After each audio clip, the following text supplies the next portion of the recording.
দেশের ইতিহাসের সবচেয়ে অবাধ নির্বাচনের প্রতিশ্রুতি ডক্টর ইউনূসের পাচার হওয়া অর্থ পুনরুদ্ধারে সহায়তার আশ্বাস ব্রিটিশ বাণিজ্য মন্ত্রীর। নির্বাচনের সুনির্দিষ্ট তারিখ নির্ধারণী অগ্রাধিকার পাবে ডক্টর ইউনূস তারেক রহমানের বৈঠকে। রাজনৈতিক অস্থিরতা কাটার আশা বিশ্লেষকদের। রাজধানীর বাইরেও চোখ রাঙাচ্ছে করোনা। রাজশাহীতে 15 দিনে আক্রান্ত 30। ডেঙ্গুর হটস্পট বরগুনা। চিকিৎসক সংকটে ভোগান্তি চরমে।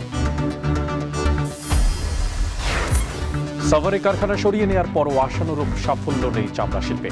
বর্জ্য পরিশোধনাগার জটিলতায় ধুঁকছে খাত, ক্ষতির মুখে ব্যবসায়ীরা।